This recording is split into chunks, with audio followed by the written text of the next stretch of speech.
Lunes, pizza 10 na bulan sang Agosto, tuig 2020. Anano ang mga balita kag mga isyo nga atong talakayon para karon nga adlaw. Unahon ko lang anay niho, ang iskandalo sa PhilHealth. Kan importante ini nga mga bagay nga dapat mabalaan kon bala ano ka matuod sining 15 bilyones nga iskandalo. Hindi niya milyon, ha? Bilyon nga iskandalo sa sulod sang among ahinsya. Ang PhilHealth kani, sa nasiling ta basta nga maospital ikaw, ang madumduman mo dayon antes ka magwa sa hospital ang iiban sang PhilHealth. Kung matabo nga maputo ini siya, kay suno sa ligasyon perting kinuutay sa pundo, disgrasya gid si Juan de la Cruz. Ang investigasyon nagapadayon. Kahapon nakibot kita, nagsulat si Morales ag ang iya vice presidente nga si Arnel de Jesus sa presidente sang Senado nga si Vicente Soto. Ano ang kaundan sang sulat? Hindi sila makatambong sa hearing bangod nagamasakit. Gulpi lang nagmasakit, dungan gid sila. Hindi sila katambong sa hearing kay nagmalasakit sila. Ambot, ano klase masakit ini? May masakit ato nga ginbit lang, pero para sa akon natural hindi ka magmasakit imo nga pag-abot mo sa Senado, gisahon kada kag arangkadaon, makon lahog-lahog nga iskandalo, bilyon nga iskandalo ang nagakatabo. Pero, samtang may investigasyon ang Senado, wala kita gasiling nga guilty na ini sila. Wala kita gasiling nga ang aligasyon matuod. Amo gani nga may investigasyon para pasabton ini sila kung ano ka matuod sang iskandalo kalamalamahan sa sulod sang among ahinsya. Di kung gulpi ka lang imo magmasakit, makatilingala. Duagid sila, gulpi nga nagmasakit bangod sang investigasyon sang Senado. Kabay pa, mas temprano malubad ini, kay kung matabo nga maputo tikoy ang PhilHealth, milyon sang Pilipino ang magaantos.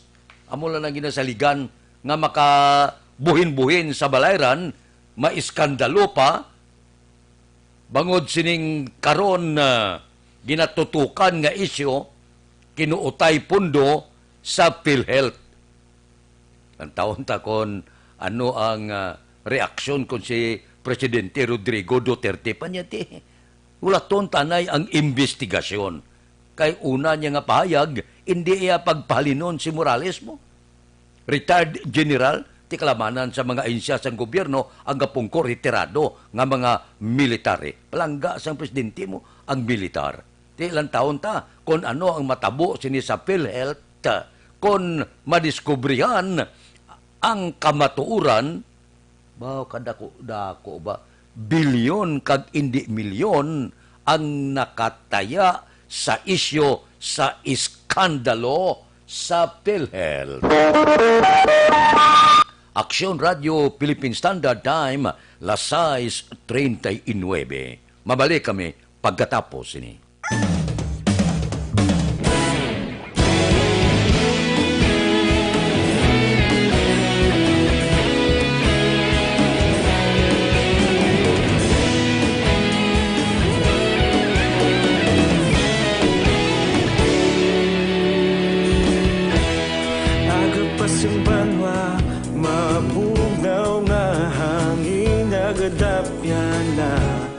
Ikaw nang ginapamati ang namon ginasandigan. Tinog sang probinsya, kamatuuran ginapalap na. Minsay nga may dala, paglaom kag kasanag. Tinuig na nagligan, ikaw gihapon ang ako nga istasyon sa pagbudlak sang adlaw adlaw sa pagtuhaw sang biton. Mga balita nga dala inspirasyon, aksyon radyo, bakolod man sa gihapon. Padayon aksyon radyo, bakolod saludo sa imo. Padayon aksyon radyo, salamat kisa pagserbisyo. Patas kag balanse, matuod nga mensahe, wala sang ginadampigan. Padayon aksyon radyo.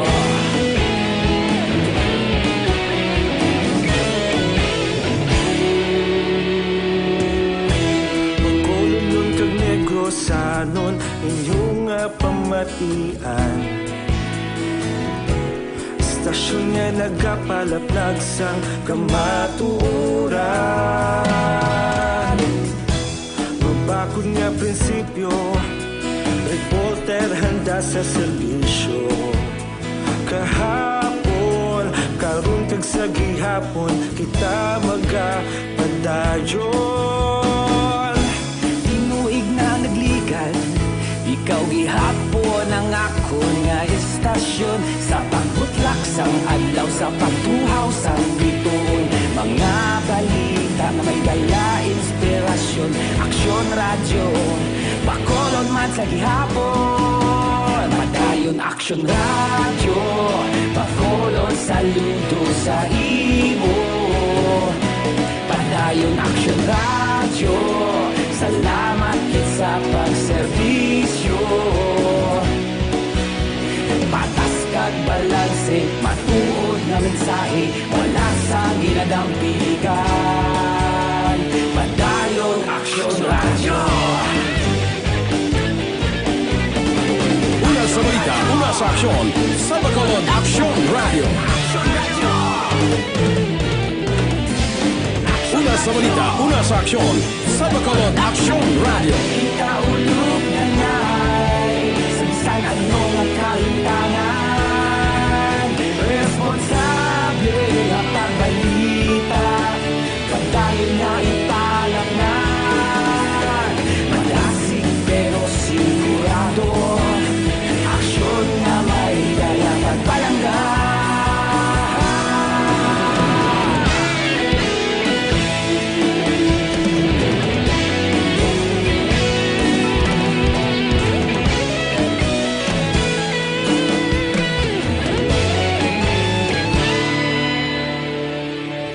Padayon aksyon radyo, bakolod saludo sa imo. Padayon aksyon radyo, salamat kit sa pagserbisyo. Padayon aksyon radyo, bakolod saludo sa imo. Padayon aksyon radyo, salamat kit sa pagserbisyo. Patas kag balanse, matuod nga mensahe, wala sang ginadampigan. Padayon aksyon radyo.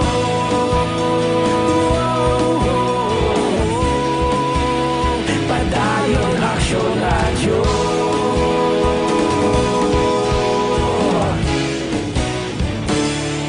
Padayon aksyon radyo.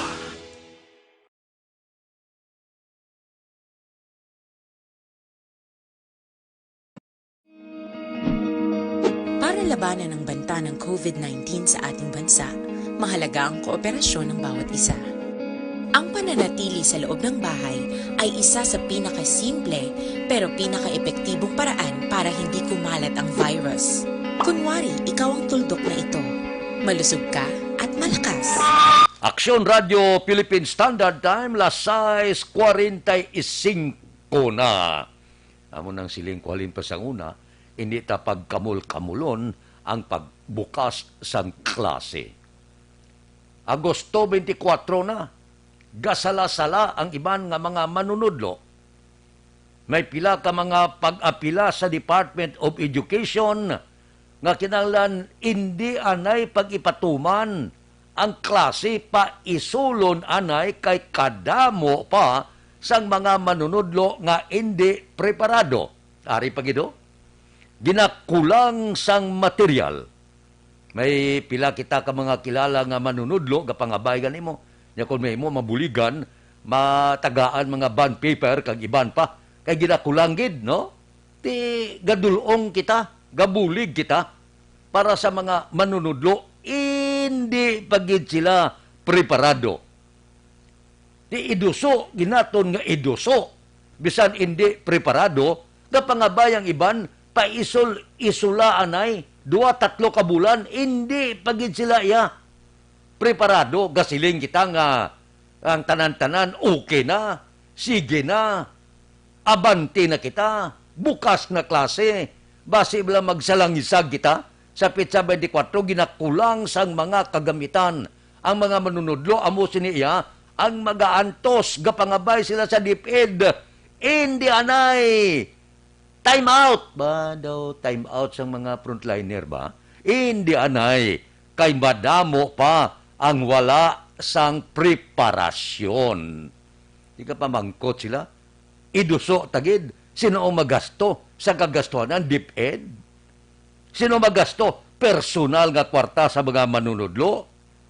Sa mga pribado nga eskwelahan, wala agad ang sweldo. Pabayron mo pa sa mga kinanglanon sa mga estudyante. So ini, balantayan ini. Kaya lapit na lang ang Pitsa 24, gaayo ang pila ka mga manunudlo. Palihog lang, paisol anay, hindi pa kami preparado. Aksyon Radio Philippine Standard Time, Las 6:47. Mabalik kami pagkatapos ini. Ang pananakit ng... Para labanan ang banta ng COVID-19 sa ating bansa, mahalaga ang kooperasyon ng bawat isa. Ang pananatili sa loob ng bahay ay isa sa pinakasimple pero pinaka-epektibong paraan para hindi kumalat ang virus. Kunwari, ikaw ang tuldok na ito. Malusog ka at malakas. Lumabas ka ng bahay. Ang hindi mo alam, may nakasalamuha ka ng may COVID-19. Tandaan, mahirap malaman kung sinong may virus, pero madali itong maipasa sa iba. Pwedeng naipasa na pala niya ang virus sa iyo nung umubo siya, o bumahin. O baka naman ay nahawa na dahil humawa kayo sa parehong bagay na kontaminado. Ngayon ay mayroon ka na ring COVID-19. Isa ka ng carrier na makakahawa sa iba. Dahil maaaring ilang araw pa bago lumitaw ang sintomas na ubo, sipon, hirap sa paghinga, at lagnat. Pwede ring wala kang nararamdamang sintomas, ngunit nakakahawa ka pa rin.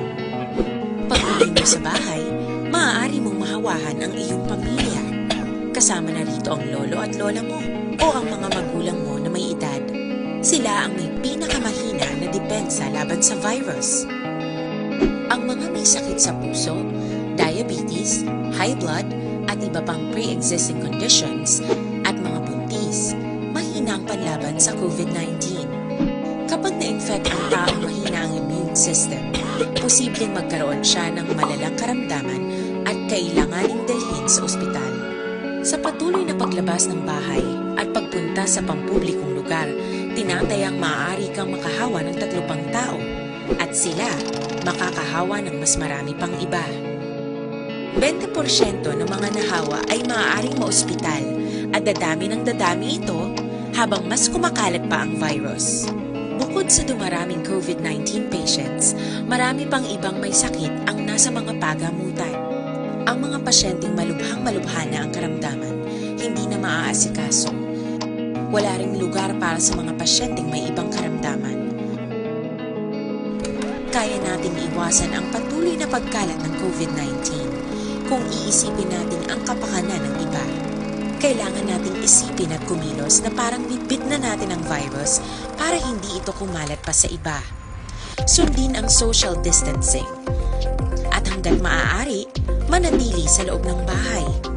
Kung talagang kinakailangang lumabas, panatilihin ang 1 metrong layo sa ibang tao.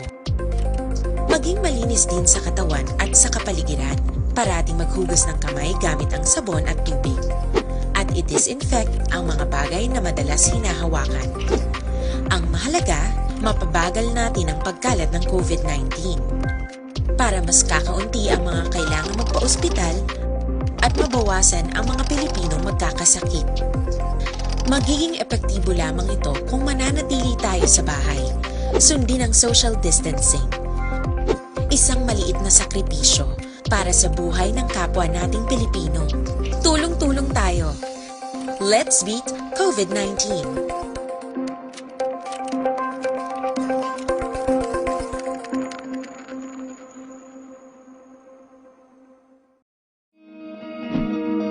Para labanan ang banta ng COVID-19 sa ating bansa, mahalaga ang kooperasyon ng bawat isa. Ang pananatili sa loob ng bahay ay isa sa COVID-19, nangingibabaw ang tanong tungkol sa expanded testing. Ano nga ba ang expanded testing? Bago natin sagutin ito, mahalaga munang malaman natin kung ano ang confirmatory test para sa sakit na COVID-19. Ang reverse transcription polymerase chain reaction o RT-PCR ay isang laboratory test na tumutukoy sa mismong virus sa loob ng tao. Ang RT-PCR ang siya lamang test na ginagamit upang makonfirm ang sakit na ito. Kaya nitong alamin kung may virus na sa katawan ng isang tao bago pa man lumabas ang sintomas. Kaya naman sa ating expanded testing, RT-PCR ang ginagamit natin ngayon. Hindi ito katulad ng rapid antibody-based tests o RATs na tumutukoy lamang ng antibodies sa katawan. Sino-sino ang kabilang sa expanded testing? Sa expanded testing, ang mga sumusunod na mga tao na may history of travel sa isang lugar na may COVID-19 o nakisalamuha sa taong may COVID-19 ay sasailalim sa RT-PCR test. Una, mga pasyenteng may malubha at Aksyon Radio Philippine Standard Time, las 6:52 na. May report nga si Congressman Greg Gasataya nagpadala sang sulat sa presidente sang PhilHealth nga si Ricardo Morales angot sa madasig nga pagbayad ng mga pending nga mga interim reimbursement mechanism sa PhilHealth dila sa aton deo sa regional hospital mga 14 milyones baw dako-dako uli no ang dapat ibayad sang PhilHealth. Ti nagsulat ang congressman sa siyudad sa Bacolod nga kung mahimo mabayaran kay dako nga bulig ini sa operasyon sa pagpakig-away sa COVID-19. Ti siling ni Congressman Greg Gasataya base pa malang kon maaktuhan ni Morales, galing si Morales nang masakit. Ang iya vice presidente nang masakit man, bangod sa investigasyon sa Senado, hindi sila katambong, gulpi sila nagmalasakit. Bawa, kung mag-amos ini kadamo, hindi lang guro ni hospital tayo sa Bacolod. Posible sa bilog nga Pilipinas, dako-dako ang balayran ni sa PhilHealth, sa mga pribado, kag pampubliko nga mga hospital. Daw, kabudlay, no? Doon na nervyos kita. Base bala, ang aton base man lang, wala taga-siling nga guilty na ini sila sa pila ka mga aligasyon. Ang aton lang kadelikado gid. Ti ang pag-ayo ni Congressman Greg Gasataya, ti base pa man lang, no? Base pa man lang. Kaya gapungko pa man subong si Morales, wala pa man siya nagbakasyon. Ang vice presidente gayo na gani nga magbakasyon samtang may investigasyon. Para lang hindi mo mausar ang poder mo sa pila ka mga empleyado da, kung ara ka da, ang ibang empleyado na hadlok, magsugid sa nabalaan nila. Pero kung temporaryo ka na magbakasyon, pabayan ang tanan nga mga empleyado nga magsugid sa tanan-tanan nga nagakatabo sa sulod sang ahensya para lang kwintas klaras. Di kabay pa, malubad ini nga problema sa PhilHealth. Labi kaglabaw sa tanan, kabay pa, nga mabayran man. Aton hospital dire, agod nga makaoperar husto. Amak mo kadamo-damo sa mga pasyente na. Ang balaran sa PhilHealth, tigulpi lang, tumuhaw ang iskandalo. Sus, masyado ka makahaladlok ka. Amo pa nga sitwasyon kasubong. Nga halos gakapuno ang mga ospital sa COVID-19. Ti tanana gagamit na PhilHealth. Ang iba na gagamit PhilHealth para maiban-ibanan ang bayad. Ang nagamasakit, adlaw-adlaw nga tanan, linibo, milyon nga niguro sa bilog nga pungsod Pilipinas. Bao natabuan gid. Nga ara kita sa COVID-19, ara kita sa pitipit kag hemtangan, nagtuhaw pang iskandalo sa PhilHealth. Action Radio Philippine Standard Time, las 6:55 na. sa aton mga utod, basi kung mag-loan ka mo.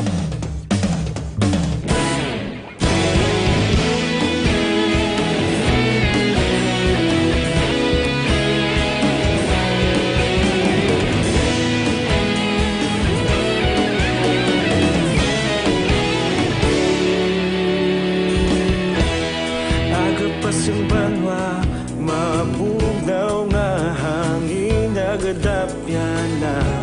Ikaw na ginapamati ang namon ginasandigan. Tingog sang probinsya, kamatuuran ginapalap na. Mensahe nga may dala, paglaom kag kasanag. Tinuig na nagligan, ikaw gihapon ang ako nga istasyon. Sa pagbudlak sang adlaw, sa pagtuhaw sang biton. Mga balita nga may dala, inspirasyon. Aksyon radyo, bakolod man sa gihapon. Padayon aksyon radyo, bakolod saludo sa imo. Padayon aksyon radyo, salamat isa pa serbisyo. Patas kag balanse, matuod nga mensahe, wala sang hinagang piligan. Padayon aksyon radyo.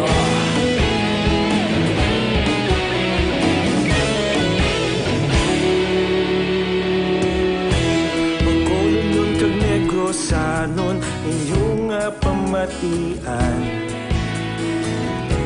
Istasyon nga nagapalaplag sang kamatuoran.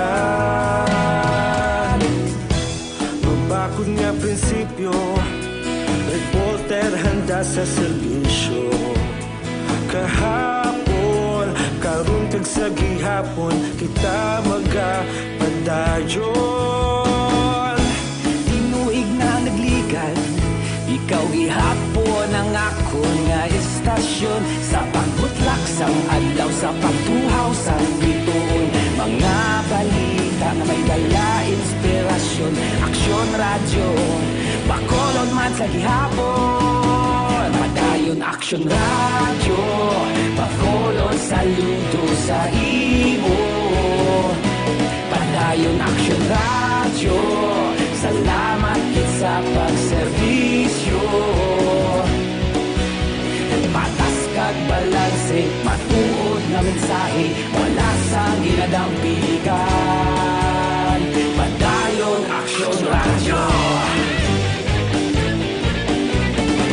Una sa balita, una sa aksyon, sa Bacolod Aksyon Radio. Una sa balita, una sa aksyon, sa Bacolod Aksyon Radio. Ikaulog na na'y sabisan anong ang kahintangan. Responsable na pagbalita, pagdahil na ipalaknan. Malasig pero sigurado, aksyon na may dala pagpalanggan.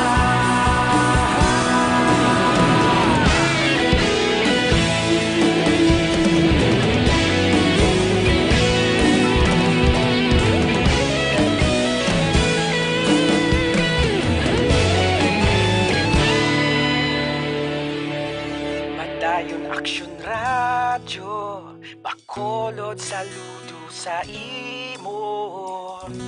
Padayon aksyon radyo, salamat gid sa pagserbisyo. Padayon aksyon radyo, bakolod saludo sa imo. Padayon aksyon radyo, salamat gid sa pagserbisyo.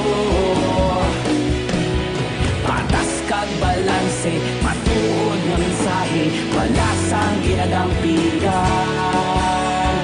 Padayon aksyon radyo.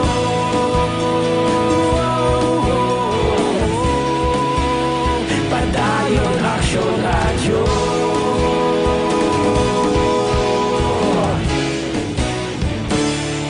Padayon aksyon radyo.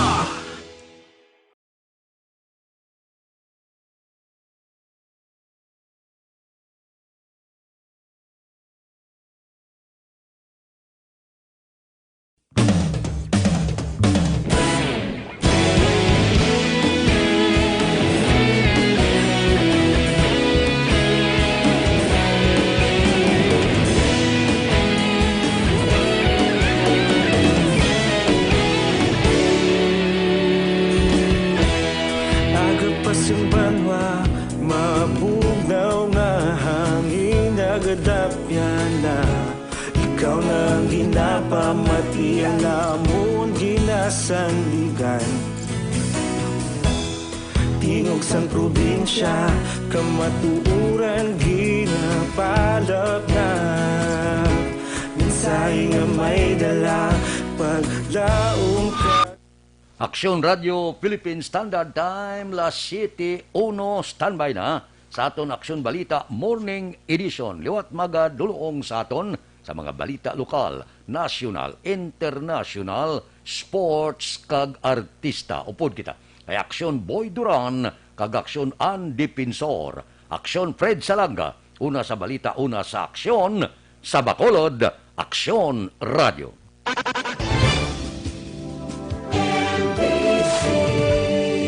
Manila Broadcasting Company. Sa balita. Komentaryo